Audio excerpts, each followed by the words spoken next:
महाप्रभु का आविर्भाव दिवस, जो कि हम कृष्ण जन्माष्टमी की तरह उतने ही उल्लास से मनाते हैं। और हमने गौर लीला, जैसे कृष्ण लीला की बात करते हैं, हम चर्चा करते हैं, कृष्ण कथा की चर्चा करते हैं, वैसे ही हमने इस बारी गौर लीला की चर्चा की। लास्ट सेशन जो हमने सैटरडे को रखा था, उसमें हमारा फर्स्ट पार्ट था गौर लीला का, और अब ये सेकंड और कंक्लूडिंग पार्ट है। श्री कृष्ण चैतन्य महाप्रभु का जन्म, उनकी लीलाएं, क्या रीजंस थे उनके आविर्भाव के, क्या करने आए थे श्री कृष्ण चैतन्य महाप्रभु, कौन थे, ये सब क्वेश्चंस को आंसर हमने करने की कोशिश की थी लास्ट टाइम। तो अगर छोटा सा एक रिकैप करें तो हम याद करें कि हमने थोड़ा तत्व समझा था कि ब्रह्मा जी का जो एक दिन है वो कितना लंबा है। ब्रह्मा जी के एक दिन में 1000 दिव्य युग हैं, 1000 चतुर्युग है। एक चतुर्युग में 4 युग आते हैं, सतयुग, त्रेता युग, द्वापर युग और कलयुग। और कलयुग 4,32,000 साल का है, और उसका डबल है द्वापर युग। कलयुग का ट्रिपल अगर हम करते हैं तो वो हो जाता है त्रेता युग, और कलयुग का जो टाइम स्पैन है उसको अगर हम 4 टाइम्स करते हैं तो वो सतयुग हो जाता है। तो हम समझ सकते हैं कि जो एक दिव्य युग है वो कितना लंबा है।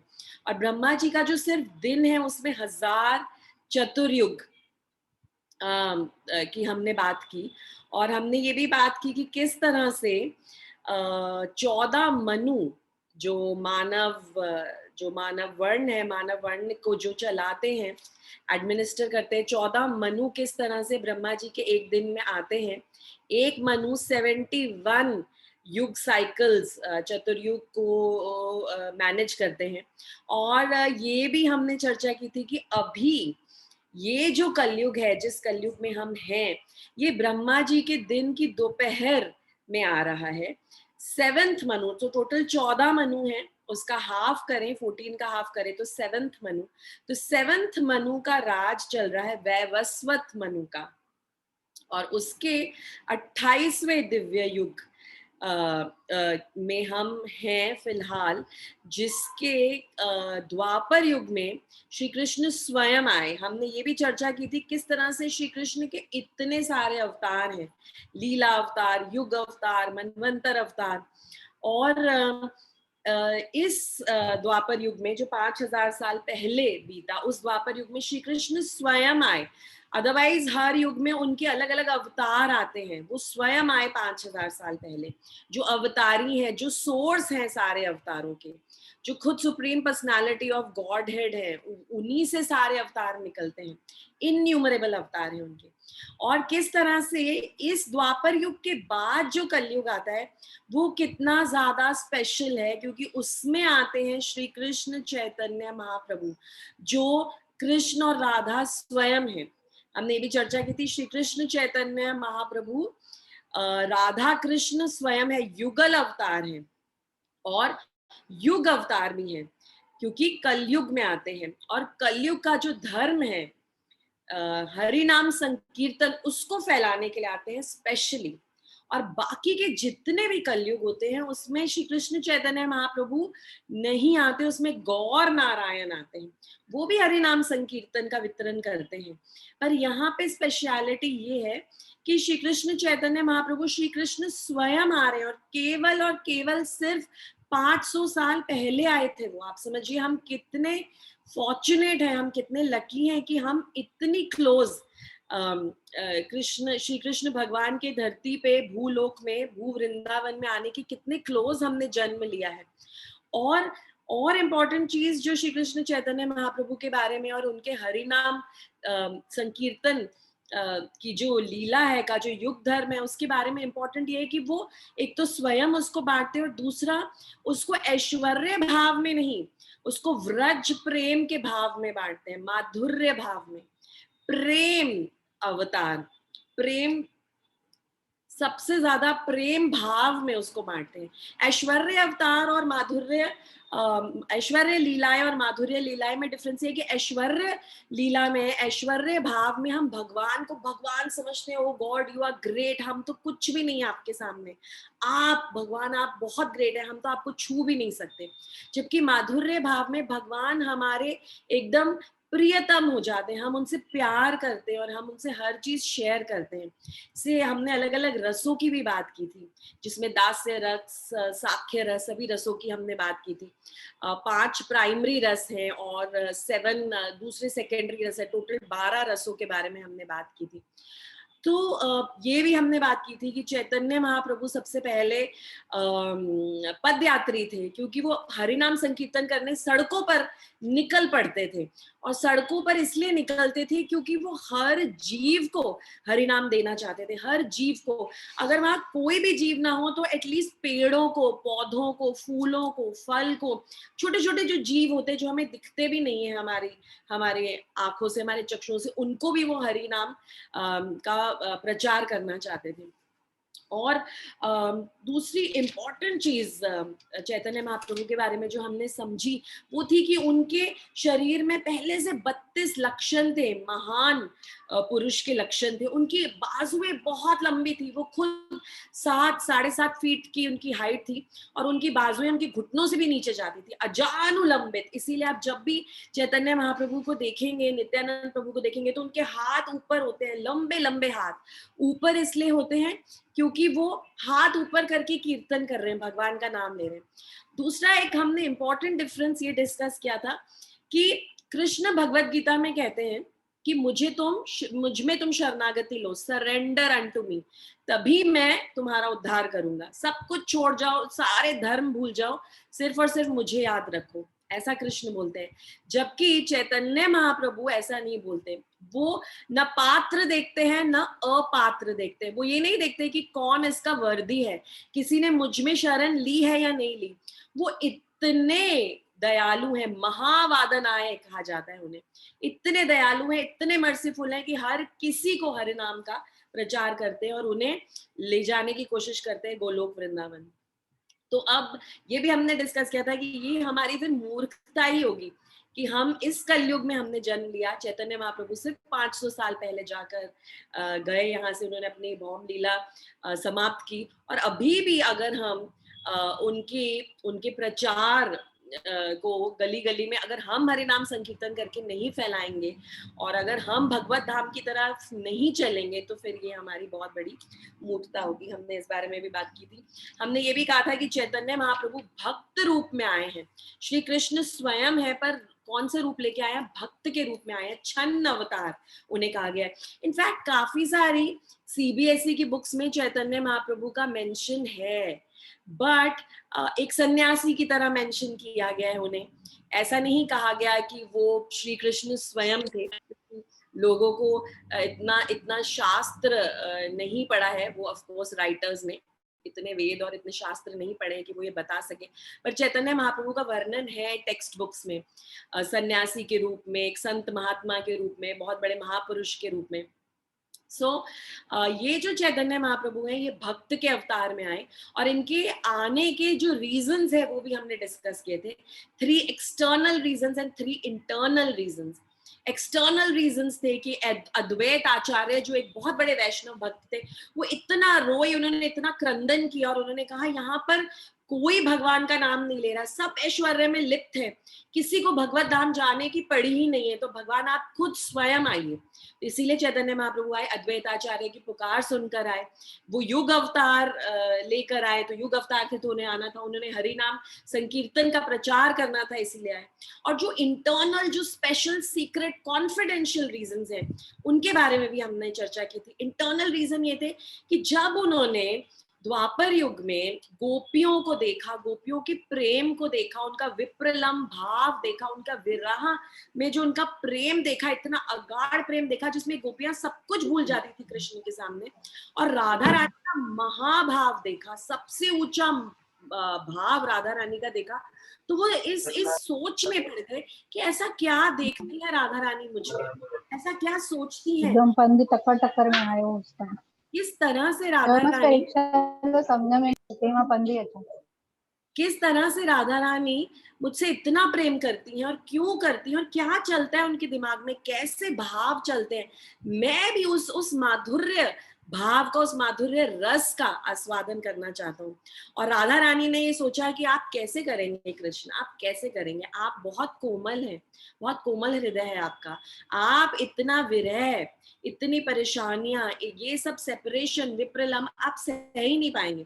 तो राधा रानी ने कहा ठीक है, आप जाइए भक्त के रूप में, पर अंग कांति मेरी ले लीजिए। तो उनको कवर कर दिया अपनी अंग कांति से। और राधा रानी है गौरांगी, गौर रंग की, एकदम सफेद रंग की, एकदम गोल्डन, मोल्टन गोल्डन रंग की। तो उन्होंने वो रंग दे दिया। इसलिए चैतन्य महाप्रभु श्याम सुंदर नहीं है, काले नहीं है, एकदम गोरे हैं, क्योंकि उन्होंने राधा रानी का मूड लिया, भाव लिया और राधा रानी की ही अंग कांति ली। ऐसे स्पेशल अवतार है चैतन्य महाप्रभु, बहुत बहुत बहुत मर्सीफुल है, बहुत मर्सीफुल है। तो आज की कथा स्टार्ट करते हैं। हमने लास्ट टाइम कुछ उनकी बाल्य लीलाएं सुनी, कैसे उनका जन्म हुआ, कैसे उनके नाम पड़े इतने सारे, कैसे बाल्य लीलाएं करते थे, वो कृष्ण की तरह लीलाएं करते थे, नटखट लीलाएं करते थे। तो उनकी बाल्य लीलाएं थी, फिर उनकी यौवन की लीलाएं थी जिसमें उनको पांडित्य मिला, वो बहुत पढ़े। उसके बाद उनके सन्यास की लीला भी थी। तो आज हम उनकी यौवन लीला और उनकी सन्यास की लीला के बारे में बात करेंगे, और किस तरह से उन्होंने 48 इयर्स इस भू मंडल पर बिताए, किस तरह से उन्होंने अपनी यहाँ पर लीलाएं की, हमने ये भी डिस्कस किया था। 24 साल तक उन्होंने गृहस्थ जीवन निभाया और 24 साल के बाद उन्होंने सन्यास लिया। तो आज हम इसी के बारे में आगे चर्चा करते हैं, श्री चैतन्य महाप्रभु के बारे में। ओम अज्ञानतिमिरान्धस्य ज्ञानाञ्जनशलाकया चक्षुरुन्मीलितं येन तस्मै श्रीगुरुवे नमः। तो एक छोटी सी कथा से स्टार्ट करती हूँ मैं। कथा ये है कि एक बार एक राजा थे। राजा जो थे बहुत बहुत बड़े राजा थे, बहुत ऐश्वर्य था उनके पास, बहुत ऐश्वर्य था, बहुत बिजी रहते थे, उनके पास टाइम नहीं था अपने सारे प्रजा की रक्षा करना और अटैक करना दूसरे किंगडम्स पे और सारा धन एकदम इकट्ठा करना, तो बहुत बिजी थे। पर आध्यात्मिक भाव भी था उनका, स्पिरिचुअली इंक्लाइंड थे, आध्यात्मिक थे वो। तो एक बार ही उन्होंने अपने प्रजा में जितने भी बड़े बड़े साधु संत थे सबको बुलाया ग्रुप बना के, और बोला, मिनिस्टर्स को बुलाया, मंत्रियों को बुलाया और बोला कि सुनो, ऐसा कीजिए, आप लोग रिसर्च कीजिए, रिसर्च कीजिए और मुझे बताइए कि जीव हूं मैं एक मानव जीव हूं, तो मुझे क्या जानना चाहिए, क्या गोल है मेरे ह्यूमन लाइफ का, क्या गोल है, और सभी शास्त्रों का एसेंस क्या है। मेरे पास समय नहीं है सब पढ़ने का, पर मैं जानना चाहता हूँ कि मुझे क्या करना चाहिए, क्या मेरी गति होनी चाहिए, क्या मेरी मति होनी चाहिए, क्या मेरी रति होनी चाहिए, मैं जानना चाहता हूँ। तो आप लोग रिसर्च करके आइए और मुझे बताइए। तो सारे जो मिनिस्टर्स थे, जो मंत्री थे, जो साधु संत थे, सबने कहा ठीक है, बहुत अच्छा प्रोजेक्ट मिला है, जाते हैं और बहुत सिंसियरली 2 महीने के बाद वापस आते हैं और एक मोटी सी ना 150 पेजेस की बुकलेट बना के लाते हैं और कहते हैं कि हमने सारे शास्त्र पढ़े हैं, रामायण, महाभारत, भगवत गीता, श्रीमद् भागवतम, सारे पुराण पढ़े हैं और सब में से ना हमने एसेंस निकाला है और ये 150 पेज की हमने आपके लिए बुक बनाई है, आपको सिर्फ यही पढ़ना है, आपको बाकी के वेद पढ़ने की जरूरत ही नहीं है। राजा कहता है कि थैंक यू वेरी मच, आपने बहुत मेहनत की, बट मेरे मंत्रियों, मेरे प्रिय मंत्रियों, आप सब समझिए, मेरे पास बिल्कुल समय नहीं है ये 150 पेज की बुकलेट पढ़ने का, तो इसको और छोटा करके लाइए और इसका सार निकाल के लाइए ताकि मैं पढ़ के समझ सकूं कि क्या करना चाहिए। तो फिर से वो गए, 1 महीने बाद आए, 50 पेज का एक पैम्फलेट, एक छोटी सी पतली सी बुकलेट बना के लाए। राजा ने कहा बहुत मेहनत की आपने, पर ये भी पढ़ने का मेरे पास समय नहीं है, कुछ ऐसा कीजिए कि एक ही पेज में सारा कुछ हो, सारी समरी हो, एक ही बार मैं पढूं और मुझे सब समझ में आ जाए, मुझे वापस पढ़ना हो तो मैं वापस से वही पेज को पढ़ लूं। तो वापस से मिनिस्टर्स जाते हैं, बहुत मेहनत करते हैं और फिर एक पेज पे सब कुछ लिख के लाते हैं। तो राजा कहते हैं अरे आपने बहुत अच्छा काम किया, तो राजा जो है वो पेज पढ़ना शुरू करते हैं, कहते हैं अरे यहाँ पे तो एक एक लाइन में जो आपने एक एक सूत्र लिखा है उसको तो समझने के लिए मुझे और 4-5 पेज पढ़ने पड़ेंगे, इतनी मेरी नॉलेज नहीं है संस्कृत की, ग्रामर की, न्याय की, लॉजिक की, कि मैं इसको समझ सकूं। तो मुझे ना आप ये एक पेज भी नहीं चलेगा, मुझे ना आप 3-4 लाइनों में सिर्फ समझाइए कि मुझे क्या करना है, मैं जानना चाहता हूँ कि मुझे करना क्या है लाइफ में, क्या गोल है मेरा।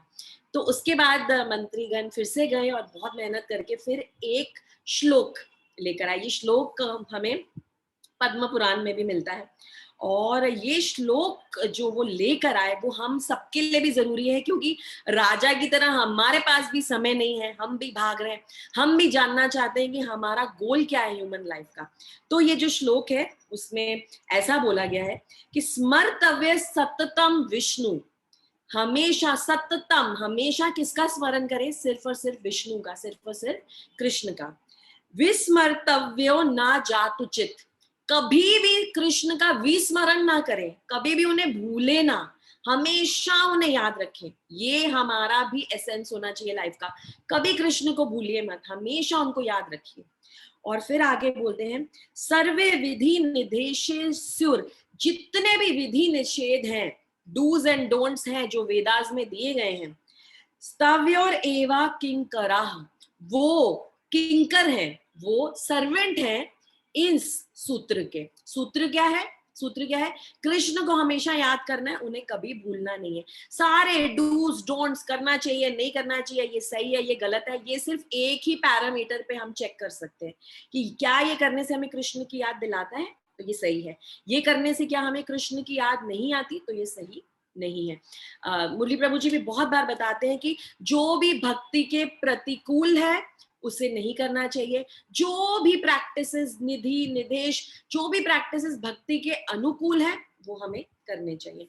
तो ये एसेंस निकाला सभी मंत्रियों ने, सभी साधु संतों ने इतने महीने काम कर कर ये एसेंस निकाला। भगवत गीता में भी कृष्ण बोलते हैं 8.7 में, 8 चैप्टर के 7th श्लोक में कृष्ण अर्जुन को बोलते हैं कि माम अनुस्मर युद्धया, मुझे याद करो और अपने सारे कर्म करो, मुझे याद करके अपने सारे कर्म करो, तुम एकदम सेफ रहोगे। वो सारे विकर्म होंगे, वो सारे अकर्म होंगे, सॉरी, जो तुम मुझे याद करके करोगे। तो मुझे याद करो और अपने सारे कर्म करो, you will be absolutely safe. आगे 18.58 में, 18वें अध्याय के 58 श्लोक में कृष्ण बोलते हैं मत चित्त सर्व दुर्गानी, अगर तुम हमेशा मुझे अपने चित्त में, अपने कॉन्शियसनेस में रखोगे तो तुम इस दुर्ग, इस फोर्ट्रेस, इस जेल से बाहर निकल पाओगे, सारे ऑब्स्टिकल्स को क्रॉस कर पाओगे, ये जो मटेरियल जो मिजरी है उससे तुम क्रॉस कर पाओगे, ऐसा बोलते हैं। अब सवाल ये उठता है कि ठीक है, कृष्ण को याद रखना है हमेशा, कभी उन्हें भूलना नहीं है, याद रखें कैसे? ऐसा कौन सा टोटका है, ऐसा कौन सा स्ट्रैटेजी है? आपने श्लोक तो बता दिया 4 लाइनों में, बहुत सिंपल, कि ये हमारे जीवन की गतिमती रति होनी चाहिए, पर आगे हम इसको करें कैसे, ये तो हमें बताइए कि करना कैसे। तो करने के लिए सबसे सिंपल है नवविधा भक्ति। 9 अंग जो भक्ति के हैं वो हमें करने हैं, जो है श्रवणम कीर्तनम विष्णु स्मरणम पाद सेवनम अर्चनम वंदनम दास्यम साख्यम आत्म निवेदनम।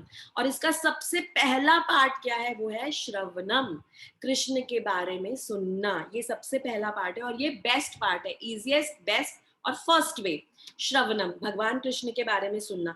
भगवान कृष्ण के बारे में जब हम सुनते रहते हैं, सुनते रहते हैं, सुनते रहते हैं निरंतर सततम, तो हमारा जो माइंड है ना, जो हमारा मन है, वो पूरा फिल हो जाता है उन्हीं के थॉट से, कोई और थॉट आ ही नहीं पाता अंदर। तो हमारा माइंड बिल्कुल फिल हो जाता है उससे, और स्मरणम बहुत इजी हो जाता है। और स्मरण करने के लिए, कृष्ण का स्मरण करने के लिए सबसे इजी तरीका है कृष्ण की लीलाओं को सुनना। सुनिए, उनकी कथाएं सुनिए, उनकी लीलाएं सुनिए, उसमें मग्न हो जाइए, क्योंकि उनकी लीलाओं में तो सारे रस हैं। क्योंकि कृष्ण कौन है?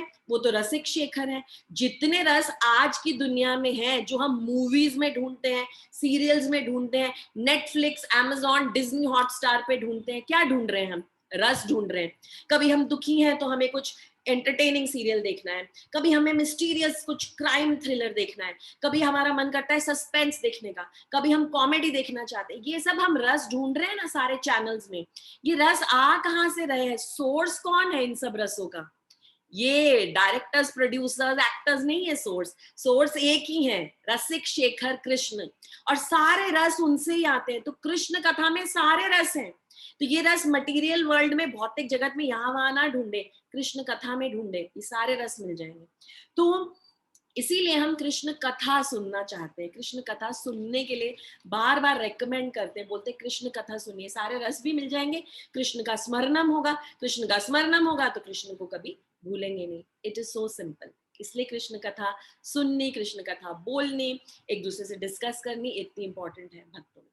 तो ठीक है, यहां से अब हम पॉइंट अपना शुरू करते हैं। लास्ट टाइम हम रुके थे बाल्य लीलाओं पे। हमने कुछ बाल्य लीलाएं गौरांग महाप्रभु की डिस्कस की थी। हमने डिस्कस किया था किस तरह से वो नटखट थे, किस तरह से वो भी सारा सामान घर में फैला देते थे और पालने में जाके लेट जाते थे। एक बार जगन्नाथ मिश्रा जी ने, उनके पिता ने देखा कि उनके पैरों पे जो चिन्ह है वो तो वही चिन्ह है जो विष्णु के पैरों में है। तो वो हैरान हो गए। पायल की आवाज उन्हें सुनाई देती थी। ये भी होता था कि छोटे से गौरांग महाप्रभु, निमाय निमाय उनका नाम था, विश्वंभर उनका नाम था, वो क्या करते थे, दूसरों के घरों में जाके मटकी तोड़ देते थे, माखन की मटकी, दही की मटकियां तोड़ देते थे। जैसे कृष्ण नटखट लीलाएं करते थे वैसे ही लीलाएं ये करते थे। फिर धीरे धीरे निमाय चलने लगे। इतने सुंदर थे, इतने सुंदर थे कि सब उनसे अट्रैक्ट होते थे। सड़क पे जाते थे, जो मिलता था उसका हाथ पकड़ के चलने लगते थे। फिर जो भी उनका हाथ पकड़ता था वो प्यार से उसे उन्हें कुछ ना कुछ दे देता था। जो भी उन्हें मिलता था वो घर ले आते थे और घर में आपको सबको बांट देते थे। और वो क्या होता था, उनका प्रसाद होता था। वो प्रसाद के रूप में उसे बांट देते थे। ऐसे करते थे वो। बाल गोपाल की तरह हरकतें करते थे, दही मक्खन चुराते थे, तंग करते थे, गैयों को तंग करते थे। ऐसे सारी हरकतें बाल गोपाल वाली करते थे वो, क्योंकि हैं तो वो कृष्ण ही। आगे जाकर क्या हुआ, हमने लास्ट टाइम ये भी डिस्कस किया था उनके बड़े भाई के बारे में, विश्व रूप के बारे में हमने डिस्कस किया था कि विश्व रूप किस तरह से बहुत बड़े विष्णु के भक्त थे। वो हमेशा अद्वैत आचार्य के घर पे ही पाए जाते थे, क्योंकि एक वो ही घर था जहाँ पे कृष्ण कथा होती थी। अद्वैत आचार्य निमाय से 50 साल बड़े थे। तो आप समझ सकते हैं कि वो कितने बड़े थे। पर विश्व रूप उनके घर जाकर इतनी छोटी उम्र में कृष्ण कथा करते थे। और अद्वैत आचार्य और बाकी के जो भक्त है, श्रीवास आचार्य, गदाधर पंडित, सभी बहुत बहुत प्रसन्न होते थे उनकी हरि कथा सुनकर। तो शची माता जो है विश्वंभर को भेजा करती थी कि जाओ अपने भाई को बुला के लाओ। तो विश्वंभर जब विश्व रूप को बुलाने जाते थे तो अद्वैत आचार्य हैरान हो जाते थे, मंत्र मुग्ध हो जाते थे उनके सौंदर्य को देखकर। ऐसे अजीब सी अट्रैक्शन होती थी उन्हें, और उन्हें लगता था कि ये क्या, ये वही भगवान है जिनको मैंने इतना क्रंदन करके बुलाया है, इतने सुंदर है। तो विश्व रूप धीरे धीरे पूरी तरह से भौतिक आसक्तियों से दूर हो गए और कुछ समय बाद उन्होंने संन्यास ले लिया। विश्व रूप ने संन्यास ले लिया। इतने वेद पढ़े, इतनी कृष्ण कथा की, उन्हें भौतिक जगत से आसक्ति खत्म हो गई और उन्होंने संन्यास ले लिया। उनका संन्यास नाम था शंकर आरण्य। शंकर आरण्य के नाम से वो संन्यास लेके घर से चले गए। जब वो घर से गए तो जगन्नाथ मिश्रा, सच्ची माता बहुत रोए, बहुत रोए, क्योंकि हमने सुना था पिछली बार कि उससे पहले उनकी 8 पुत्रियां हुई थी और 8 की 8 पुत्रियों ने जन्म लेते ही अपना शरीर त्याग दिया था। और उसके बाद विश्वरूप और उसके बाद विश्वंभर का जन्म हुआ। तो वो बहुत क्रंदन किया, उन्होंने बहुत रोए जब विश्वरूप चले गए। उसके बाद उन्हें एक डर सा बैठ गया कि कहीं विश्वंभर भी घर को छोड़कर संन्यास ना ले ले। अब समय आया विश्वंभर के स्कूल जाने का, विश्वंभर की पढ़ाई का, उनके अध्ययन का। तो जगन्नाथ मिश्रा और सच्ची माता ने ऐसा सोचा, इनको हम पढ़ाएंगे ही नहीं, इनको मत भेजो कहीं पे भी, कुछ भी पढ़ने के लिए मत भेजो। क्योंकि उस समय पर भौतिक शिक्षा नहीं दी जाती थी। उस समय पर ये सब सब्जेक्ट्स नहीं थे, ज्योग्राफी, हिस्ट्री, मैथ्स, इंग्लिश, ऐसे सब्जेक्ट्स नहीं थे। सिर्फ और सिर्फ आध्यात्मिक शिक्षा दी जाती थी। संस्कृत का ज्ञान दिया जाता था, न्याय का ज्ञान दिया जाता था, वेद पढ़ाए जाते थे। तो उन्हें ये घबराहट हुई कि ऐसा ना हो कि विश्वंभर भी घर छोड़ के चला जाए, फिर हमारा क्या होगा। तो उन्होंने ये प्लान बनाया कि इसको स्कूल भेजेंगे नहीं। अब विश्वंभर तो स्वयं कृष्ण है, उनसे तो कौन बच सकता है, और उनकी लीलाओं से, उनकी नटखट लीलाओं से कौन बच सकता है। तो उन्होंने एक दिन क्या किया, उन्होंने ऐसा किया, एक दिन कि घर के बाहर, घर के साइड में ये सभी लोग जो खाना बनाते थे वो पॉट्स में बनाते थे, मटकों में, जो टेराकोटा के पॉट्स मटके आते हैं उसमें खाना बनता था, उसमें प्रसाद बनता था, भोग बनता था। और कुछ समय बाद वो जो मटके हैं उनको फेंक दिया जाता था, और फेंक दिया जाता था एक ही जगह पर, सारे मटकों को इकट्ठा करके फेंक दिया जाता था। धीरे धीरे वो मिट्टी बनकर वो उसी मिट्टी में लीन हो जाते थे और फिर उसी मिट्टी से और मटके बनाए जाते थे। तो एक बार विश्वंभर जाकर वो गंदे जितने भी मटके पड़े थे, टूटे हुए मटके, उन पे जाकर खड़े हो गए। तो उनकी माता ने कहा, सच्ची माता ने कहा, विश्वंभर नीचे उतरो, निमाय कहाँ खड़े हो, तुम्हें पता नहीं ये बहुत अशुचि है। अशुचि का मतलब बहुत गंदी जगह है ये, तुम यहाँ क्यों खड़े हो, तुम नीचे आ जाओ। तो विश्वंभर ने बोला कि सच्ची माता, माता मैं कैसे नीचे आऊं, मुझे कैसे पता चलेगा कौन सी जगह अशुचि है, कौन सी जगह शुचि है, मुझे तो आपने कभी पढ़ने के लिए भेजा ही नहीं, मुझे तो इसीलिए किसी चीज का ज्ञान ही नहीं है, मैं तो बिल्कुल अनपढ़ हूँ, मुझे क्या पता मुझे क्या करना चाहिए क्या नहीं करना चाहिए। तो सची माता ने सोचा अच्छा ये बात है, तो उन्होंने जगन्नाथ मिश्रा से डिस्कस किया और फिर उन्होंने डिसाइड किया कि नहीं, विश्वंभर को भी अध्ययन करने के लिए स्कूल भेजना पड़ेगा। तो तब से उनका जो अध्ययन है, उनकी पढ़ाई शुरू हुई। और जब वो स्कूल गए, पहले दिन जाते ही देखकर ही वो सारे बंगाली अक्षर सीख गए। एक ही दिन में सारे बंगाली अक्षर सीख गए। दूसरे दिन गए तो सारे शब्द बनाना सीख गए। अगर आपको याद हो, कृष्ण लीला में भी हमने सुना है कि किस तरह से 64 दिनों में कृष्ण बलराम 64 आर्ट्स जो है, 64 जो कलाएं हैं वो सीख जाते हैं। जब वो सांदीपनी मुनि के आश्रम में जाते हैं तो 64 डेज में 64 अलग अलग कलाएं सीख जाते हैं और उनका अध्ययन पूरा हो जाता है। ऐसे ही चैतन्य महाप्रभु, निमाय, विश्वंभर ने 2 दिन में तो अपनी पूरी पढ़ाई पूरी कर ली। उसके बाद वो दूसरों को पढ़ाने लगे। उनके पांडित्य का जो वर्णन है वो पूरे नवद्वीप में होने लगा। वो इतना सुंदर संस्कृत का ग्रामर, न्याय के रूल सबको समझाने लगे। उनका नाम निमाय पंडित हो गया। 10-11 साल की उम्र में उन्हें निमाय पंडित बोलने लगे।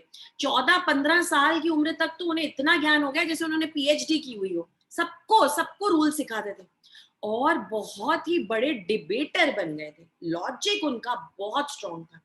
इतना सबके साथ तर्क वितर्क करते थे, कोई उनसे जीत ही नहीं पाता था।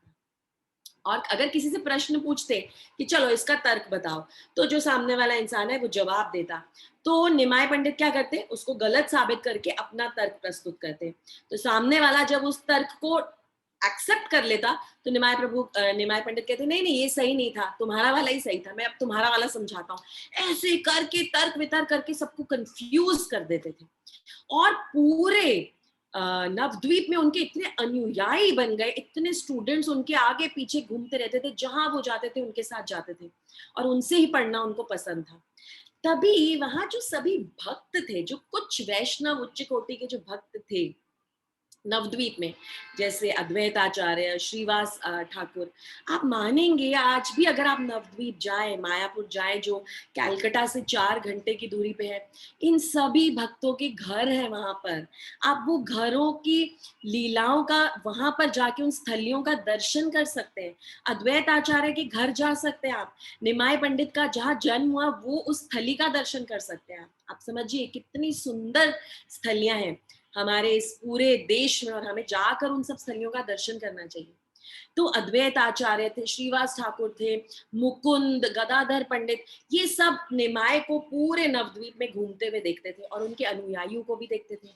तो ये उनको पकड़ के बोलते थे, निमाय तुम इतने विद्वान हो, तुम्हें इतनी नॉलेज है, तुम भक्त क्यों नहीं बन जाते? क्योंकि सुनो, पूरे जीवन का जो लक्ष्य है वो भक्ति करना ही है। तुम कितना भी नॉलेज ले लोगे, तुम कितना भी संस्कृत का ज्ञान ले लोगे, अगर तुम भक्त नहीं बने तो तुम्हारे जीवन की शुद्धि नहीं होगी। तो निमाय बोलते थे जब समय आएगा मैं वो भी करूंगा। तो आप समझिए अभी निमाय की जो लीलाएं चल रही हैं वो पांडित्य की लीलाएं चल रही हैं। अभी तक ना उन्होंने दिखाया है कि वो भक्त रूप में आए हैं, न वो किसी में भक्ति का प्रचार कर रहे हैं, वो सही समय का इंतजार कर रहे हैं और सही समय आने पर वो हरिनाम संकीर्तन का प्रचार शुरू करेंगे। तो उनके पांडित्य की भी बहुत सी लीलाएं हैं, किस तरह से उन्होंने इतने सारे बड़े बड़े पंडितों को हराया। एक बारी नवद्वीप में केशव काश्मीरी नाम के एक दिग्विजय पंडित आए। दिग्विजय मतलब सारी दिशाओं में अपने पांडित्य को स्थापित करते हुए आए, सबको हराते हुए आए। और अकेले नहीं आए, पूरा प्रोसेशन लेके आए, गाजे बाजे और बहुत से हाथी और घोड़े सब लेकर आए। और गंगा जी के तट पे गए, वहां निमाय पंडित को देखा बैठे हुए अपने सारे अनुयायियों के साथ, और उनका तेज देखा, उनका इफल्जेंस देखा, और सोचा कि ये कोई महान पुरुष है। तो निमाय पंडित ने भी उनकी तरफ देखा और थोड़ा सा डर देखा केशव काश्मीरी में। जो दिग्विजय पंडित है, चारों चारों नहीं, दसों दिशाओं में सब सारे पंडितों को हराते हुए आए हैं।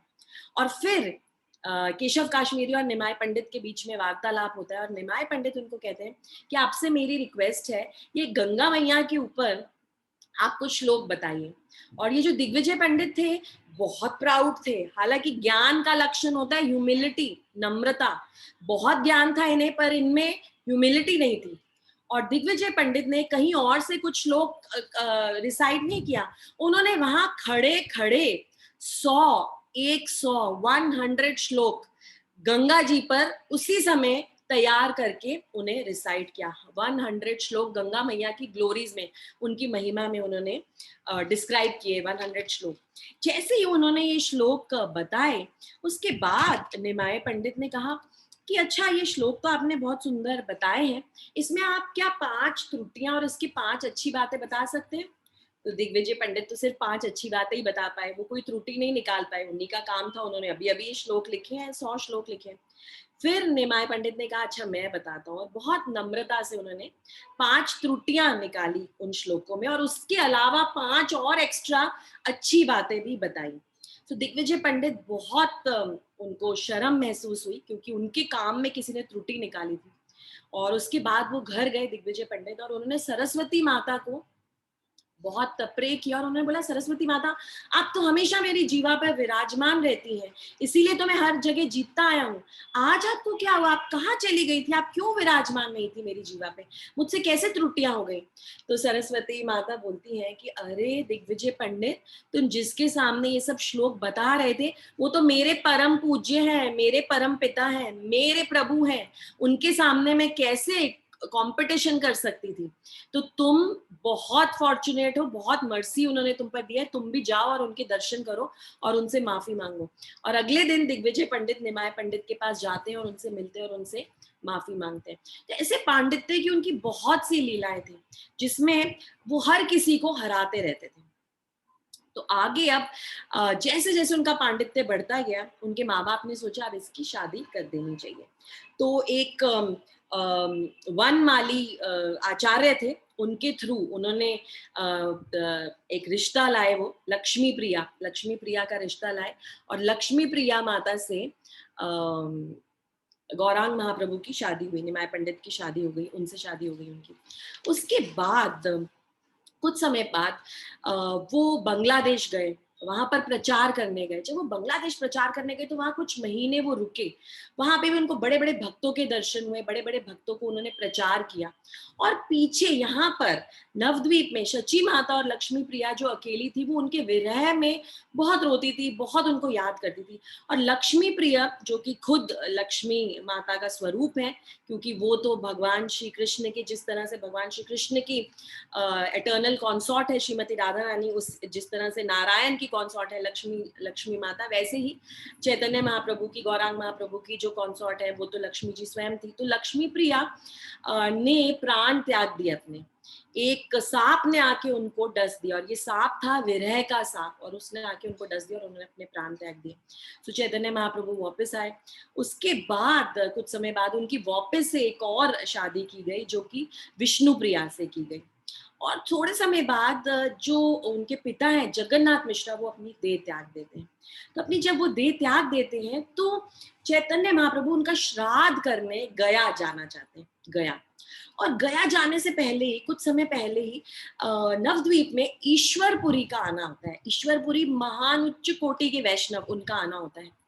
और उनका आना होता है, वो गोपीनाथ आचार्य के घर रहते, कुछ महीनों के लिए रहते हैं। और ईश्वरपुरी और निमाय पंडित की मुलाकात होती है। ईश्वरपुरी समझ जाते हैं कि ये कोई बहुत सिद्ध पुरुष है, और निमाय पंडित समझ जाते हैं कि ये तो वही गुरु है जिनसे मुझे दीक्षा लेनी है।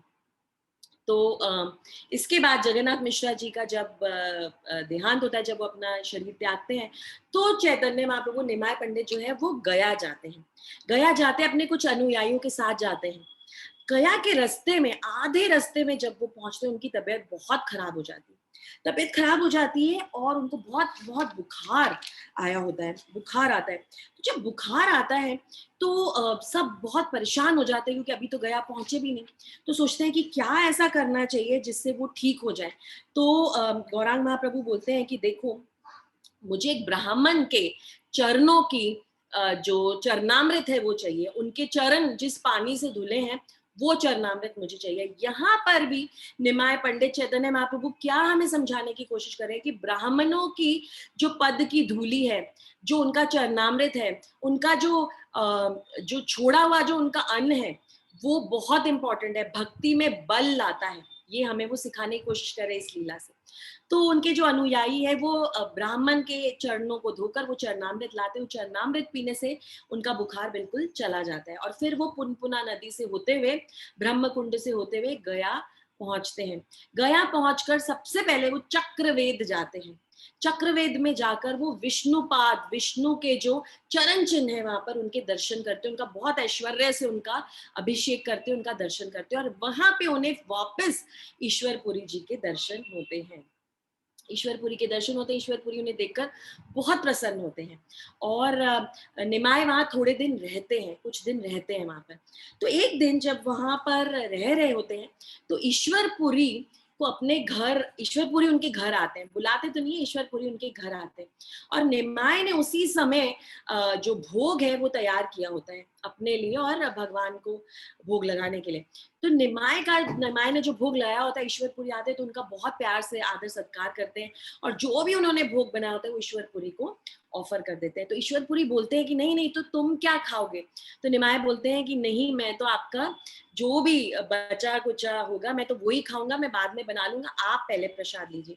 और फिर वो ईश्वरपुरी का बहुत गुणगान करते हैं और बोलते हैं तीर्थम कुर्बानी तीर्थंती, तीर्थ, जितने भी तीर्थ हैं वहां पर आपके जैसे जो उच्च कोटि के वैष्णव भक्त हैं वो ही तीर्थ को तीर्थ बनाते हैं। एक्चुअली तीर्थ को शुद्ध करने वाले आप ही के चरण कमल हैं और आपकी दर्शन होने से मेरे पूरे कुल का उद्धार हो गया। तो यहाँ पर दूसरी शिक्षा हमें ये भी देते हैं वो कि तीर्थ को तीर्थ कौन बनाता है? वहां के जो संत हैं। तो जब भी हम किसी धाम में जाएं, जब भी हम किसी तीर्थ में जाएं, तो हमें एक्चुअली वहां जाकर हरि कथा करनी चाहिए, संतों से सुनना चाहिए। हमें टूरिस्ट बनकर नहीं जाना चाहिए क्योंकि लिस्ट बना के ले गए, ये ओके टिक टिक टिक टिक अपनी चेकलिस्ट करते गए कि ये जगह देख ली, वो जगह देख ली। कुछ भक्त ऐसे, कुछ लोग ऐसे जो ऐसे ही तीर्थ में जाकर जगह देखते हैं। सुबह निकले, रात तक आज 10 जगह हो गई खत्म, कल 5 और सब खत्म। ऐसे तीर्थ में जाने का ऐसी कॉन्शियसनेस नहीं होनी चाहिए। कॉन्शियसनेस ये होनी चाहिए कि हम जिस भी लीला स्थली में जाएं वहां बैठे, लीला स्थली के बारे में स्मरण करें, वहां कृष्ण कथा करें, हरि कथा करें कि इस लीला स्थली में क्या हुआ था। कुछ समय वहां बैठे, मनन करें, निधि ध्यासन करें और फिर वहां से जाएं। तो ये यहाँ पर चैतन्य महाप्रभु हमें ये भी समझा रहे हैं।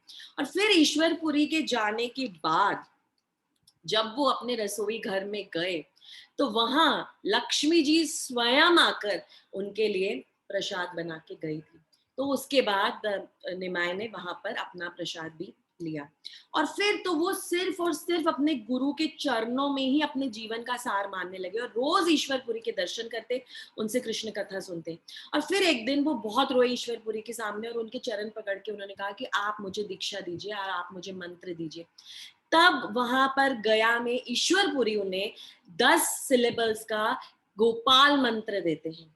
गोपाल मंत्र 10 अक्षरों का गोपाल मंत्र देते हैं और हरे कृष्ण महामंत्र उन्हें देते हैं। तो हरे कृष्ण महामंत्र और गोपाल मंत्र वहां से लेकर चैतन्य महाप्रभु वहां से निकलते हैं। अभी तक उनका नाम निमाय पंडित विश्वम्भरी, अभी चैतन्य महाप्रभु उनका नाम नहीं हुआ, वो सन्यास के बाद होगा। वहां से वो निकलते हैं। अब उनका जो एकदम वो कृष्णमय हो जाते हैं। निमाय पंडित अपना सारा पांडित्य भूल कर, जो कहते थे भक्ति अभी मेरे करने का समय नहीं है, जब समय आएगा मैं करूंगा, अपने गुरु के चरण कमल को पकड़ने के बाद, उनके दर्शन करने के बाद वो पूरी तरह से कृष्णमय हो जाते हैं। और वहां से निकलते ही वो तो वृंदावन का रास्ता ले लेते हैं। सारे अनुयायी उनके पीछे पड़ते हैं, ये हमारा रास्ता नहीं है, हमें तो नवद्वीप वापस जाना है। कहते मैं सब छोड़ छाड़ के अभी मैं तो वृंदावन जा रहा हूँ, मुझे वृंदावन जाना है। तभी वहां एक आकाशवाणी होती है कि याद करो निमाय, तुम क्या करने आए हो, तुम युग धर्म का प्रचार करने आए हो, तुम्हें पूरे देश में भ्रमण करके इस युग धर्म का प्रचार करना है, अभी वृंदावन जाने का समय नहीं हुआ है। तो वापस निमाय चले जाते हैं नवद्वीप। नवद्वीप जब जाते हैं तो सभी दूसरे वैष्णव भक्तों को दिखाई देता है कि ये तो बिल्कुल चेंज हो गए, बिल्कुल ट्रांसफॉर्मेशन हो गया, एकदम कृष्णमय हो गए। और अब वो सिर्फ और सिर्फ कृष्ण भावनामृत की ही शिक्षा देते हैं। वो अपने सभी अनुयायियों को बोल देते हैं, तुम्हें अगर मुझे छोड़ना है तो छोड़ दो, अब मैं ग्रामर, लॉजिक, संस्कृत ये सब नहीं सिखाने वाला, अब मैं सिर्फ और सिर्फ कृष्ण कथा ही सुनाऊंगा। सारे अनुयायी बोलते हैं कि हम यही सुनना चाहते हैं, और सभी उनके साथ रहते हैं और वो उनको बताते रहते हैं, सारी लीलाएं बताते रहते हैं।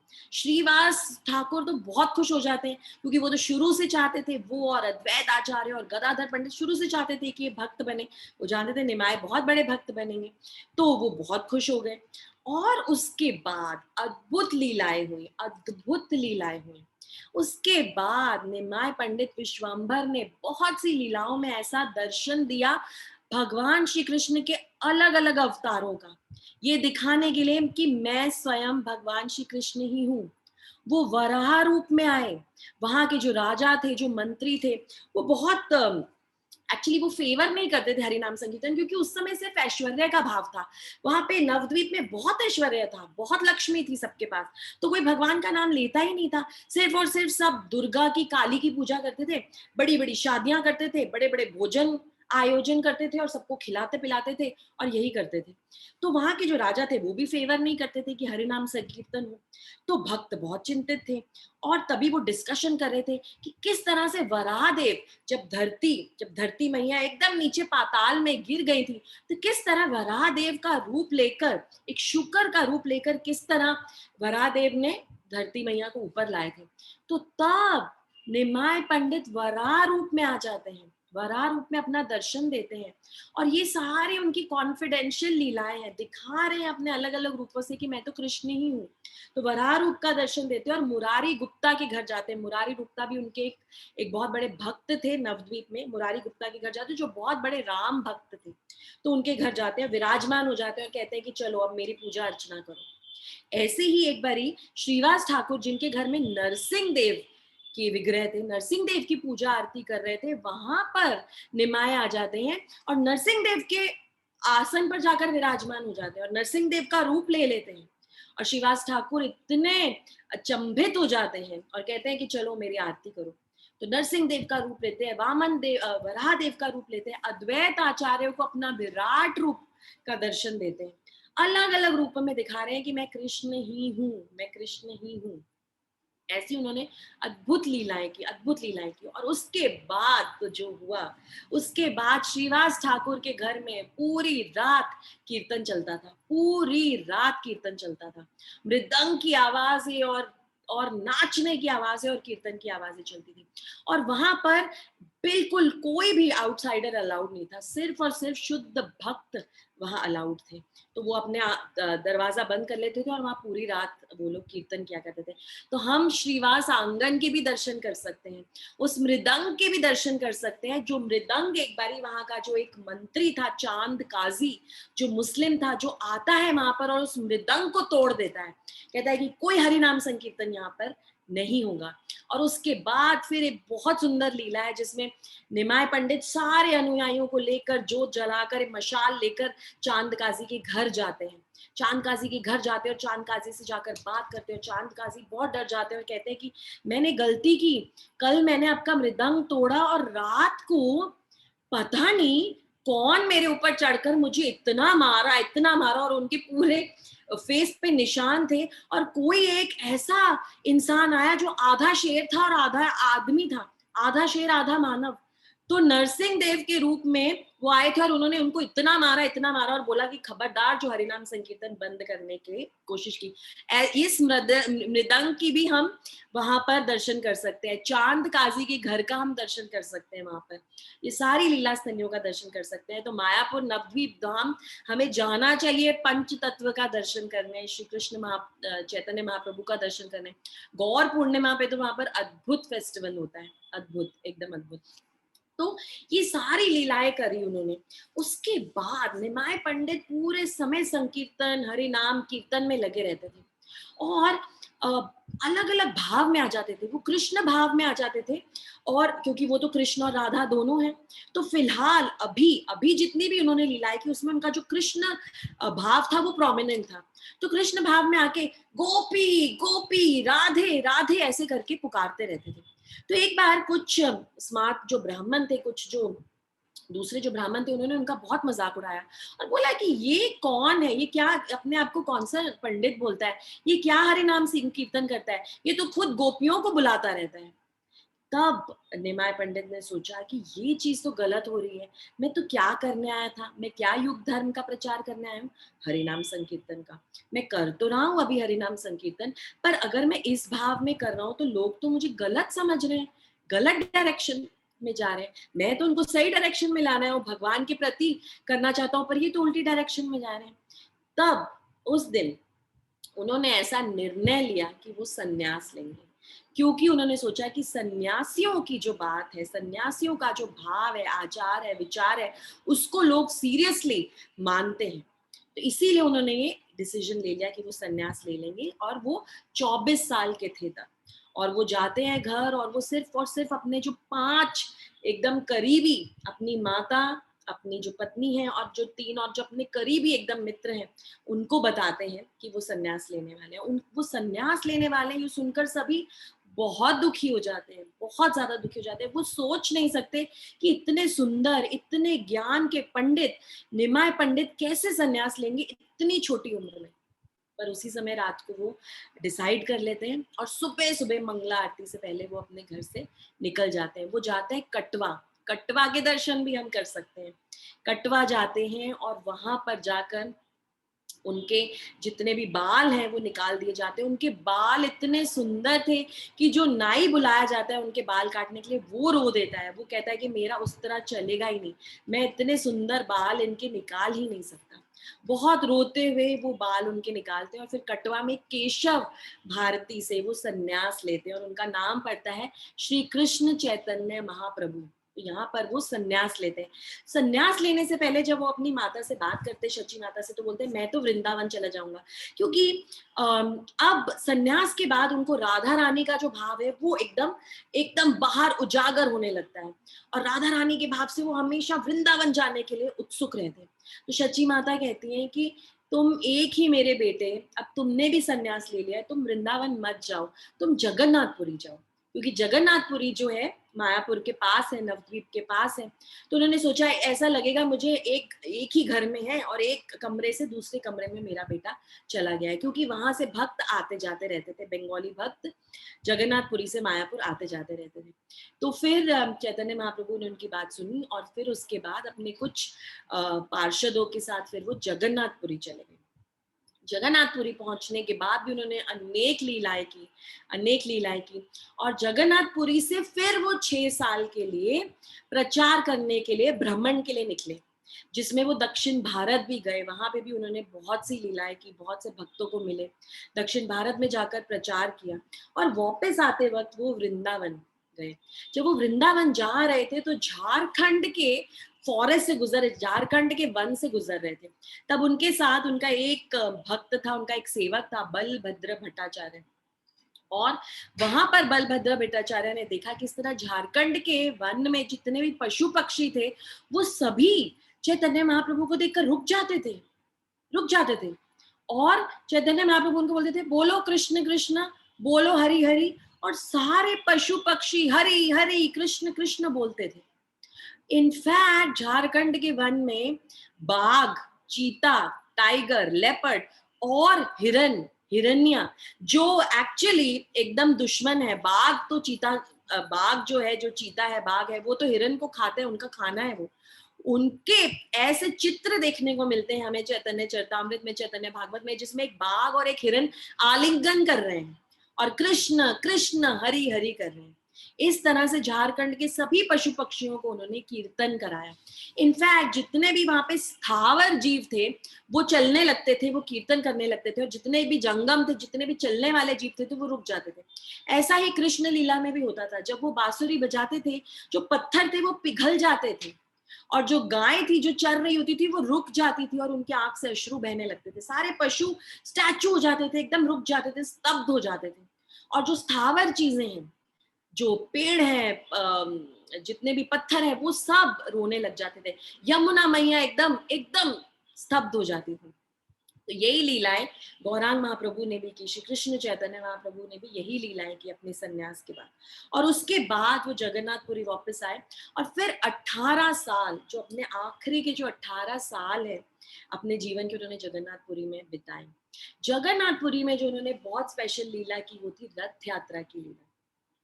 रथ यात्रा में, रथ यात्रा जगन्नाथपुरी की हम सब जानते हैं कि कितनी फेमस है, कैसे 3 बड़े बड़े सुंदर रथ निकलते हैं जगन्नाथ, बलदेव और सुभद्रा मैया को लेकर। और वहां पर उनका भाव, चैतन्य महाप्रभु वहां राधा रानी के भाव में थे, और कृष्ण कौन थे उनके लिए? जगन्नाथ जी। जगन्नाथ जी कृष्ण और राधा रानी चैतन्य महाप्रभु। और जगन्नाथपुरी में ये कस्टम है आज भी, जो जगन्नाथपुरी के जो राजा हैं, वो सोने का झाड़ू लेकर झाड़ू लगाते हैं उस सड़क पर, उस हर गली में जहां से जगन्नाथ जी निकलते हैं। तो वहां के जो राजा थे, राजा प्रताप रुद्र ने भी उस तरह से झाड़ू लगाया। और चैतन्य महाप्रभु की जो ब्यूटीफुल लीला थी वहां पर, अद्भुत लीला थी, वो थी वहां की कीर्तन की। रथ यात्रा में उन्होंने 7 अलग अलग ग्रुप्स बनाए, 7 अलग अलग ग्रुप्स बनाए, करताल वाले अलग, मृदंग वाले अलग, कीर्तन करने वाले अलग, नाचने वाले अलग।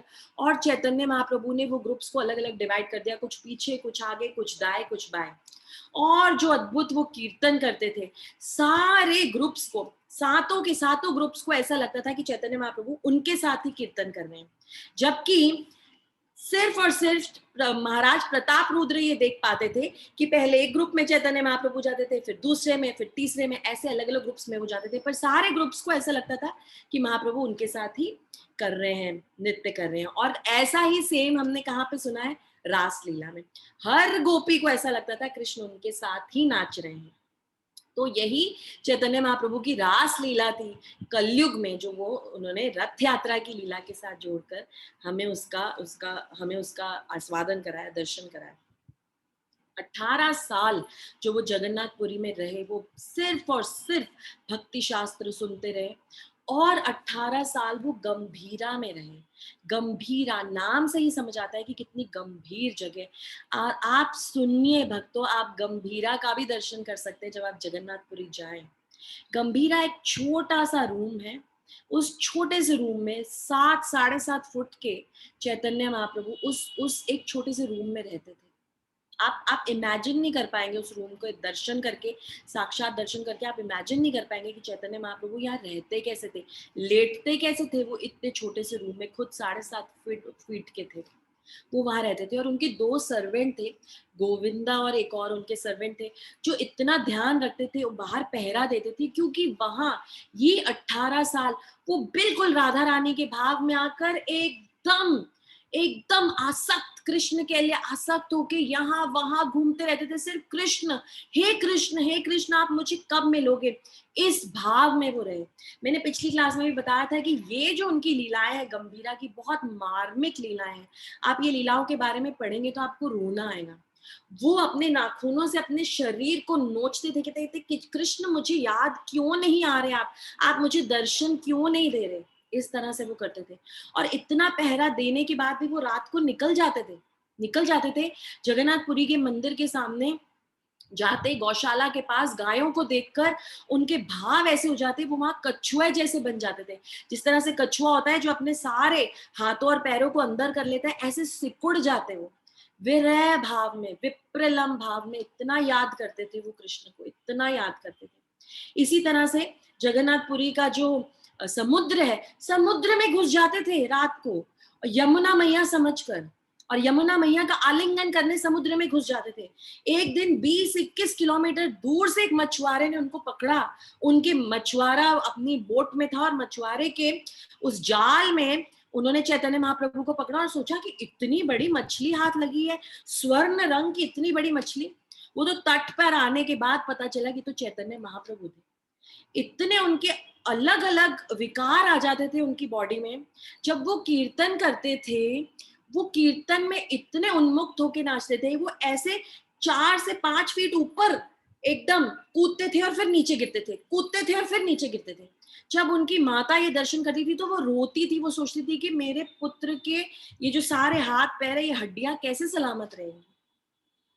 कभी कभी तो उनकी हड्डियां सब एकदम लूज हो जाती थी, अलग हो जाती थी शरीर से, ऐसा हो जाता था। कभी कभी एकदम एकदम एक एक एक एक वेजिटेबल की तरह, एक कद्दू की तरह, एक पंपकिन की तरह गोल हो जाते थे, उनकी सारी इंद्रियां लुप्त हो जाती थी। ऐसे बहुत से विकार आते थे उनके शरीर में, सिर्फ और सिर्फ कृष्ण को याद कर कर, उनको याद कर कर। और इसी तरह से गंभीरा में उन्होंने 18 साल निकाले। और वहीं पे जगन्नाथपुरी में एक टोटा गोपीनाथ टेम्पल है, बहुत सुंदर टेम्पल है टोटा गोपीनाथ टेम्पल। वहां पर गदाधर पंडित हमने बात की थी कि कौन है, राधा रानी खुद है जो पुरुष वेश में आई थी ताकि वो पंच तत्व के रूप में चैतन्य महाप्रभु के साथ सारी लीलाएं कर सके। तो वहां गदाधर पंडित श्रीमद् भागवतम पढ़ते थे हर रोज उस टोटा गोपीनाथ टेम्पल में। और जब 48 ईयर्स के जब चैतन्य महाप्रभु हुए तो वहीं पर एक दिन गदाधर पंडित से श्रीमद् भागवतम सुनने के बाद उस टोटा गोपीनाथ जी के जो विग्रह हैं उनमें लुप्त हो गए। और आज भी आप जाकर उस विग्रह के दर्शन ले सकते हैं और आपको पुजारी बताएंगे कि कहाँ से चैतन्य महाप्रभु उस विग्रह में घुसे। आप सोचिए, ये सब स्थलियों के दर्शन हम कर सकते हैं। तो पहले उन्होंने बाल्य लीलाएं की, फिर यौवन में उन्होंने अपना पांडित्य दिखाया, फिर उन्होंने संन्यास लिया। संन्यास लेने के बाद वो एकदम कृष्णमयी हो गए। कृष्णमयी होने के बाद उन्होंने हरिनाम संकीर्तन का प्रचार किया। जगह जगह हर गांव में, पूरे देश में उन्होंने संकीर्तन को फैलाया, हरि नाम को फैलाया, हरे कृष्ण महामंत्र को फैलाया। और उसके बाद आखिर में वो जगन्नाथपुरी आए और फिर उन्होंने अपने पर्सनल लीलाएं की, एकदम कॉन्फिडेंशियल लीलाएं की गंभीरा में, जहां वो 18 साल कृष्ण का विरह सहते रहे, रोते रहे कि कृष्ण मुझे आप कब दर्शन देंगे, आप मुझसे कब मिलेंगे। और उसके बाद वो टोटा गोपीनाथ में लुप्त हो गए। उस तरह से वो इस उसमें समा गए और अपनी भौम लीला जो है इस तरह से उन्होंने फिनिश की, इस तरह से उनकी लीलाएं खत्म हुई। तो ये थे चैतन्य महाप्रभु की लीलाएं। बहुत सी लीलाएं मैं नहीं बता पाई हूँ, इतनी लीलाएं हैं कि बड़े बड़े ग्रंथ हैं। चैतन्य चरितामृत आप पूरा ग्रंथ पढ़ लेंगे ना, उसके बाद आप चैतन्य भागवत पढ़ेंगे, उसमें एक्स्ट्रा लीलाएं पढ़ने को मिलती है। फिर आप चैतन्य भागवत भी पढ़ लेंगे ना, फिर आप चैतन्य मंगल पढ़ने जाएंगे, उसमें और लीलाएं। आप सोचेंगे कि इतनी लीलाएं भगवान ने की कब, इतनी लीलाएं की, इतने सब भक्तों का उन्होंने उद्धार किया। और आज एक एक लीला, छोटी लीला जो बहुत इंपॉर्टेंट लीला है, उसका वर्णन करते हुए फिर मैं अपनी वाणी को विराम दूंगी। एक उन्होंने बहुत फेमस लीला की, महाप्रकाश लीला। महाप्रकाश लीला उन्होंने की जो 21 घंटों तक चली, 21 घंटों तक चली। और उस लीला में उन्होंने क्या किया, उन्होंने श्रीवास ठाकुर के घर में ये दिखाया 21 घंटों तक, अलग अलग भगवान श्री कृष्ण के अवतार लिए और अपने अलग अलग भक्तों से रेसिप्रोकेशन किया। तो जो भक्त मुरारी गुप्ता, जो श्री राम के भक्त थे, उन्होंने मुरारी गुप्ता को राम लक्ष्मण सीता का अपने रूप का दर्शन दिया। और मुरारी गुप्ता इतना रोए वो दर्शन करके। जो भक्त उनके विष्णु या नारायण के रूप को पूछते थे, उन्होंने उन्हें नारायण रूप का दर्शन दिया। इस तरह से उन्होंने अलग अलग दर्शन दिए। जो भक्त उन्हें कृष्ण रूप में याद करते थे, उनके कृष्ण रूप के भक्त थे, उन्होंने उन्हें कृष्ण रूप का दर्शन दिया। इस तरह से उन्होंने अपने बहुत से भक्तों को उद्धार किया। वहां जाकर वो श्रीवास ठाकुर के आंगन में, वहां पे विष्णु जी का आसन था और वहां पे शालिग्राम शिलाएं रखी हुई थी, जिसको श्रीवास ठाकुर जिनकी पूजा किया करते थे। वहां जाकर वो शालिग्राम शिलाओं को उठाकर उन्हें अपनी गोद में रख के वहां जाके विराजमान हो गए और बोले, मैं ही हूँ कृष्ण, चलो आज तुम सब मेरा अभिषेक करो।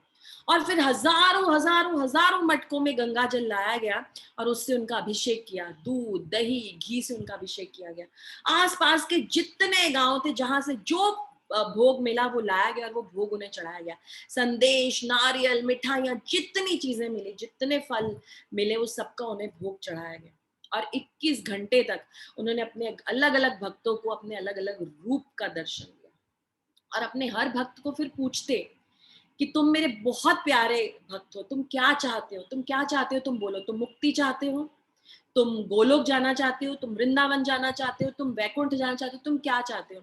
और उनके हर भक्त ने बोला, मुझे कुछ नहीं चाहिए भगवान, मुझे कुछ नहीं चाहिए, मुझे सिर्फ और सिर्फ ऐसी भक्ति चाहिए जिसमें मैं आपके दर्शन कर सकूं और आपके चरण कमल की भक्ति कर सकूं। ये उनके हर भक्त ने यही बोला। और इस गौर लीला से, इस महाप्रकाश लीला से, चैतन्य महाप्रभु की सभी लीलाओं से हमें एक ही सीख मिलती है कि हमें क्या मांगना है, हमें क्या मांगना है, हमें क्या करना है। चैतन्य महाप्रभु ने क्या किया? वैष्णव सेवा, वैष्णव सेवा हमें करनी है। और उन्होंने, उनके सारे भक्तों ने, उनके सारे अनुयायियों ने क्या मांगा, और चैतन्य महाप्रभु ने खुद अपने गुरु से क्या मांगा? सिर्फ और सिर्फ उनके चरणों की सेवा। और वो ही हमें मांगनी है इस गौर पूर्णिमा के दिन। हमें यही चैतन्य महाप्रभु, नित्यानंद प्रभु की के सामने अपना चरण, उनके चरणों को अपने सर पर रखना है, उनके सामने अपने सर को झुकाना है और उनसे सिर्फ और सिर्फ भक्ति मांगनी है, ताकि हम हमेशा उनके हरे कृष्ण महामंत्र का जप कर सके, अटेंटिवली उनका जप कर सके और बहुत प्यार से हम उस मंत्र का प्रचार कर सके। जो मिले उसे हरे कृष्ण महामंत्र हम बांटे, हरे कृष्ण महामंत्र बांटे, क्योंकि वो ही युग धर्म है इस युग का। और कुछ भी हम करेंगे उससे हमें उतनी भक्ति सुकृति, उतनी भक्ति, उतनी स्पिरिचुअल प्रोग्रेस मिलेगी ही नहीं। सिर्फ और सिर्फ हरे कृष्ण महामंत्र का जप करने से ही हमें वो मिलेगी। तो चैतन्य महाप्रभु सबसे पहले पदयात्री थे, उन्होंने हरि नाम संकीर्तन को फैलाया और उनके सेनापति भक्त कौन बने? हमारे श्रील प्रभुपाद। श्रील प्रभुपाद ने चैतन्य महाप्रभु, नित्यानंद प्रभु और उनकी टीचिंग्स को बुक्स में, शास्त्रों में लिख कर, उनकी ट्रांसलेशंस करके इतना फेमस किया कि आज आप London, Auckland, New Zealand, Holland, Russia, Mexico, आप किसी भी कंट्री में जाएं, आपको वहां उन शहरों में, उन गांवों में हरे कृष्ण महामंत्र, वहां संकीर्तन आपको दिखेगा। संग में आके जो सब कीर्तन करते हैं वो आपको दिखेगा। और फिर से मैं मेंशन करूंगी हमारी पदयात्रा जो हर संडे निकलती है, बहुत आनंद आता है। हम भी चैतन्य महाप्रभु के अनुयायियों की तरह, उनके सेनापति की तरह, उनकी जो आर्मी के सेनापतियों की तरह हम भी हर गांव में जाते हैं, हरे कृष्ण महामंत्र लेकर। चैतन्य महाप्रभु, नित्यानंद प्रभु को साथ लेकर जाते हैं। लोगों को कहते हैं, भक्तों को कहते हैं कि आप तो नहीं जा सकते शायद वृंदावन, मायापुर, पर हम भगवान को लेके आए आपके घर, आप दर्शन कीजिए, हरे कृष्ण महामंत्र का जप कीजिए। तो ये हम करते हैं। तो आशा है कि आप सब भी हमारे साथ पदयात्रा में जुड़ पाए, आप सब भी गौर पूर्णिमा फेस्टिवल में हमारे साथ जुड़ पाए। सुबह मंगला आरती होगी मंदिर में, उसके बाद शाम को पूरे दिन एकादशी का व्रत रहेगा संडे को, और शाम को गौरांग महाप्रभु का अभिषेक होगा, कीर्तन होगा, कथा होगी, और उसके बाद हम सब व्रत तोड़कर एकादशी प्रसाद लेंगे। तो जो भी हमको ज्वाइन कर सके प्लीज ज्वाइन कीजिएगा, इस कथा को सुनिएगा, उनके बारे में और जानिएगा, और याद रखिएगा कि ये कोई भी अवतार नहीं है। चैतन्य महाप्रभु जैसे हमारी टेक्स्ट बुक्स बताती हैं, अवतार नहीं है। शास्त्रों में बहुत से ऐसे श्लोक हैं, हमने लास्ट टाइम उन श्लोकों की भी चर्चा की थी, जिसमें क्लियरली बताया जा रहा है कि ये श्री कृष्ण स्वयं है, श्री कृष्ण स्वयं है जो कलयुग में आए हम जैसे बद्ध जीवों का उद्धार करें। तो श्री कृष्ण चैतन्य महाप्रभु की जय, पंच तत्व की जय, श्रील प्रभुपाद की जय। यहीं पे मैं अपनी वाणी को विराम देती हूँ। कुछ प्रश्न हो तो आप पूछ सकते हैं।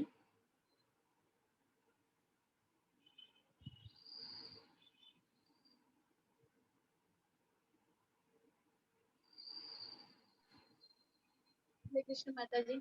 हरे कृष्णा। माता जी, आपने जो महाप्रभु जी हरे कृष्ण मंत्र और गोपाल मंत्र, हाँ जी। तो गोपाल मंत्र कौन सा? गोपाल मंत्र बहुत सीक्रेट मंत्र है माता जी, हम वो मंत्र का उच्चारण नहीं करते हैं। तो बेसिकली हरे कृष्ण महामंत्र जो है, हरि नाम दीक्षा के बाद भी दिया जाता है, दीक्षा से पहले भी दिया जाता है। हरे कृष्ण महामंत्र इतना प्योरीफाइंग मंत्र है कि वो हम किसी को भी दे सकते हैं, वो एक ओपन मंत्र है। पर ये जो गोपाल मंत्र है, ये बहुत सीक्रेट मंत्र है, ये गुरु ही हमें दे सकते हैं। तो हमारी जब दीक्षा होती है, ब्राह्मण दीक्षा होती है, उसके बाद ही हमें यह मंत्र मिलता है। तो हम इसके बारे में ना चर्चा करते हैं, ना इस मंत्र को बोलते हैं। okay? बाकी हरे कृष्ण महामंत्र इतना प्यूरिफाइंग मंत्र है कि वो मंत्र कभी भी कोई भी उच्चारण उस मंत्र का कर सकता है। इसलिए उसे हम खुले एकदम सड़कों पर सबको बांटते हैं, जीवों को बांटते हैं। इनफैक्ट शीला प्रभुपाद क्या करते थे पता है आपको? अगर किसी भी छोटे से जीव जंतु को देखते थे ना, सड़क पर, पार्क में, कहीं बेंच पर बैठे हुए किसी को बीमार देखते थे, कोई पक्षी बीमार है, कोई पशु बीमार है, कोई छोटा सा जीव है जो लग रहा है अभी बस मरने वाला है, तो उसके सामने हरे कृष्ण महामंत्र का जप किया करते थे। इतना स्ट्रॉन्ग है ये हरे कृष्ण महामंत्र। पर गोपाल मंत्र की चर्चा हम नहीं करते। अच्छा, नहीं वो और बुक्स में अलग मंत्र दिखाया है, इसलिए मैंने पूछा। हाँ हाँ हाँ, मैंने किया है हाँ इसलिए। हाँ, ओके ओके। ऐसे मंत्र किसी को नहीं बताया जाता। गोपाल मंत्र सिर्फ जब दीक्षा होती है, गुरु कान में बताते हैं, हाँ और फिर हाँ जी, फिर वो मंत्र को हम उच्चारण करते हैं। जय श्री कृष्ण।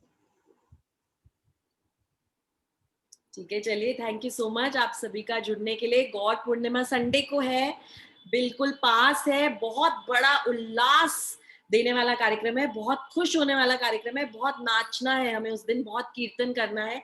हम तो पदयात्रा में जाने वाले हैं, आप भी आइए, बहुत मजा आता है। छोटे छोटे गाँवों में जाते हैं, गांव के जो बच्चे हैं इतने इनोसेंट, गांव के जो लोग हैं इतने इनोसेंट, कितने खुशी से वो हरे कृष्ण महामंत्र का जप करते हैं, भगवान को अपने घर पर बुलाते हैं। किस तरह से हम जहां जहां पूरे गांव में फिरते हैं, वो हमारे पीछे पीछे पीछे पीछे फिरते रहते हैं। उनको इतना मजा आता है कि क्या स्पेशल आज हो रहा है। तो जो भी आ सकते जरूर आइए, मंदिर में दर्शन करने आइए, गौरांग महाप्रभु के प्रसाद लेने आइए और मर्सी लीजिए। महावादन आए हैं, इनसे ज्यादा मर्सीफुल कोई भी नहीं है। वो देखते ही नहीं है कि कौन शुद्ध है कौन अशुद्ध है। अब एकदम सबसे ज्यादा पापी लोगों को भी वो उतने ही प्यार से अपनी मर्सी देते हैं। तो हरे कृष्ण, सभी को हरे कृष्ण। Thank you.